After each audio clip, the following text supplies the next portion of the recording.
আসসালামু আলাইকুম। তো আপনারা দেখছেন যে আমরা গরুকে বাঁশের পাতা, তেলাকুচের পাতা এইসব খাওয়াই। তো কী জন্য খাওয়াই আপনারা হয়তো কম বেশি সবাই জানেন। আর যারা জানেন না তাদেরকে আমরা অবশ্যই জানাবো ইনশাল্লাহ। তো আমাদের আরেকটা গরু আছে, সেই গরুটা খিদের জন্য ছটফট করছে। তো আমরা আগে তাকে ঘাস দিব। ঘাস দেওয়ার পরে আপনারা দেখতেই তো পারছেন যে সে ঘাস খাওয়ার জন্য কেমন ইয়ে করছে। আমাদের ছাগলগুলো কেমন ঘোরাফেরা করছে। আমরা ছাগলকেও ঘাস দিব। ঘাস দেওয়ার পরে আমরা মাঠে যাব ইনশাল্লাহ। আমাদের ছাগলগুলো কিন্তু খিদের জন্য ছটফট করছে। ছাগলগুলোকে ঘাস দিলাম, ছাগলগুলো খাক। এবারটা আমরা মাঠের দিকে রওনা দিই। আমরা মাঠ থেকে ঘুরে এসে অবশ্যই জানবো যে আমরা ডাক্তারের পরামর্শ এবং ওষুধ ছাড়াই কিভাবে গরুর ধাড়ানো বন্ধ করে থাকি। তো আপনাদেরকেও সেটা জানাবো ইনশাল্লাহ। তো যেহেতু আমরা আগে ঘাস কেটে নিব, ঘাস কেটে নেওয়ার পরে তারপরে আমরা ফুল প্রসেসিং দেখব। ঘাস কাটতে কাটতে আপনাদের একটা কথা জানিয়ে দিই যে আমরা গরুকে ঘাস খাওয়াই, ঘাস অতিরিক্ত খাওয়ানোর জন্য কিন্তু গরুর ধাড়াই না।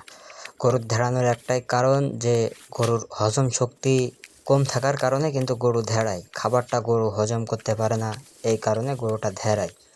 তো কীভাবে ধাড়ানোটা বন্ধ করব এটা আমরা অবশ্যই জানবো ইনশাল্লাহ।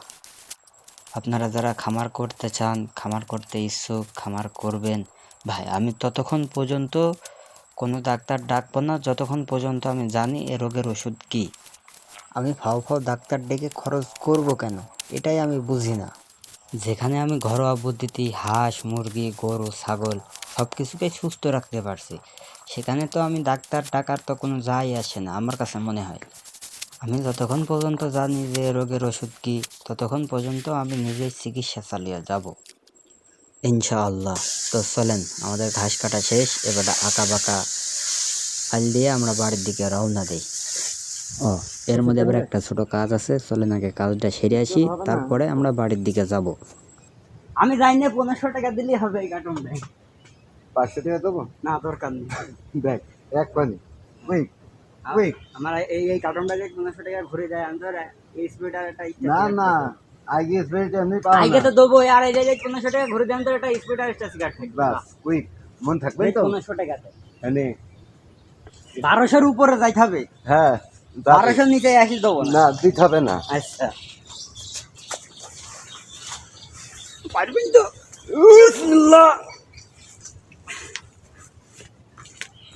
1200-র উপর আসবেন তো? আমার মনে হয় যে 24-25 টাকার বেশি তাহলে চলবে। বেশি আসছে। তো আমরা সর্বপ্রথম যেটা করব সেটা হলো গরুর গোয়ালটাকে সুন্দর মতো পরিষ্কার করে নেব। তারপরে গরুর গাড়গুলো সুন্দর করে ধুয়ে পরিষ্কার করে নেব। নেওয়ার পরে আমরা গরুকে খেতে দেব।